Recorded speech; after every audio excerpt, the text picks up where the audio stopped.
बाहुला नपुगेको बेलामा चाहिँ कसरी बाहुलालाई साइडबाट कपडा जोडेर गराउन सकिन्छ भनेर देखाउने छु। यसमा चाहिँ मैले चाहिँ अघिल्लो पार्टमा कति नपुगेको कतिको कपडा काट्नुपर्छ भनेर त्यो त मैले देखाइसकेको छु। अब त्यही कपडाको टुक्रालाई नै मैले मेन कपडामा मैले यसरी घाँसेर मसिनो सिलाइ लगाएर सिलाउनुपर्छ कि त्यो घाँसेको भागमा चाहिँ, अनि इन्टरलक गर्ने, त्यसपछि आइरन लगाउनुपर्छ।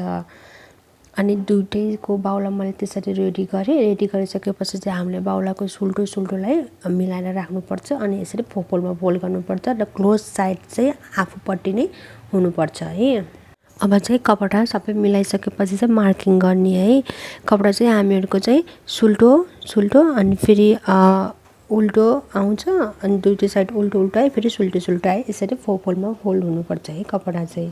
यो लाइनलाई चाहिँ हामी सिधा गराउँछौँ अनि हामीले अब चाहिँ तलपट्टिबाट चाहिँ हामीले त यति फोल्ड गर्ने हो नि त, तलपट्टि जति पनि आफूले फोल्ड गर्ने हो त्यही लाइनबाट नै हामीले चाहिँ मार्किङ गर्छौँ। इफ त्यस्तो बोर्डर मेरोमा त यहाँ बोर्डर छ नि, तर यदि बोर्डर छैन भने चाहिँ नि एक्स्ट्रा 2 इन्च एड गर्नुपर्छ। 1.5 इन्च भित्रपट्टि कपडा तलपट्टि फोल्ड गर्नको लागि र 1/2 इन्च माथिपट्टि सिलाइको मार्जिन छोड्नुपर्छ के। अनि यसमा चाहिँ मेरो चाहिँ भित्रपट्टि त मेरो त बोर्डर आएको छ, सो मैले भित्रपट्टि यति नै फोल्ड गर्छु। सो मैले त्यो फोल्ड गर्ने भागबाट नै नापेँ, मलाई चाहिँ यहाँनिर 19 इन्चेसको चाहिएको छ, मैले 19 मा मार्क गरेँ। अब यसबाट चाहिँ मेरो 1/2 इन्च चाहिँ माथि कुमपट्टिको सिलाइमा जान्छ मार्जिन, अनि त्यसमा मेरो 18.5 चाहिँ रेडी आउँछ।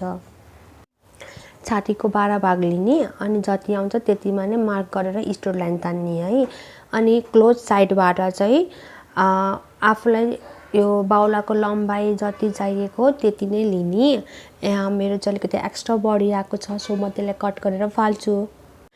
अब हामीलाई 11.5 चाहिएको नि त, मैले यो चाहिँ मेरो एक्स्ट्रा भयो, जो चाहिँ म अहिले काट्छु। अनि आफूले कुर्तामा जति मार्जिन राखेको त्यति नै मार्जिनको मार्क गर्ने। मेरो चाहिँ यहाँ 1.5 इन्चको मार्जिन छ।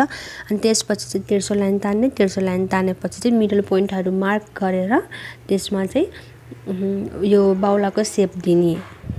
इफ कपडा पुगेन भने 1.5-2 इन्च जस्तोसम्म चाहिँ कपडा पुगेन भने चाहिँ हामीहरूले चाहिँ एक साइडमा मात्रै पनि गाँच्न मिल्छ है। बाहुलामा के एक साइडमा मात्रै गाँच्न मिल्छ, तर चाहिँ त्योभन्दा धेरै छ भने चाहिँ दुवै साइडमा नै गाँच्नुपर्छ।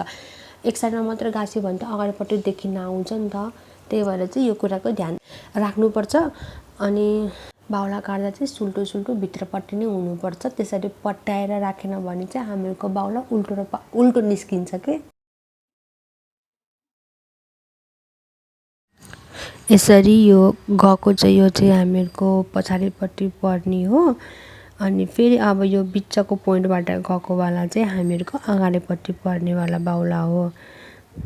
आफ्नो बाहुलाको मोटा जति छ त्यति नै लिने अनि फेरि 1 इन्चको मार्जिन एड गर्ने। अनि त्यसपछि चाहिँ यसरी तेर्सो लाइन तान्ने अनि बाँकी रहेको कपडा चाहिँ हामीले काटेर फाल्छौँ। अब पहिला सुरुमा चाहिँ हामीले यो ब्याक साइडको सेप काट्छौँ। ओहो, भिडियो रेकर्ड नै भएन रहेछ। मैले चाहिँ पहिला सुरुमा 4वटा लेयर्सलाई नै काटेँ अनि त्यसपछि चाहिँ फेरि 2वटा लेयर्समा गराएँ। मैले चाहिँ अब हामीहरूको चाहिँ यस्तो थियो नि त है, अनि यो मैले 4वटा लेयर्समा नै काटेँ है। काटिसकेपछि चाहिँ अनि फेरि यसले हामीले 2वटा लेयर्सको गराउँछौँ कि।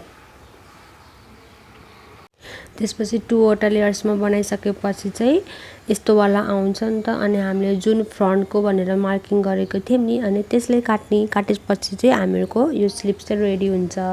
अनि यसरी अगाडिपट्टिको र पछाडिपट्टिकोमा 1/2 इन्चको डिफ्रेन्स आउँछ है। Thank you.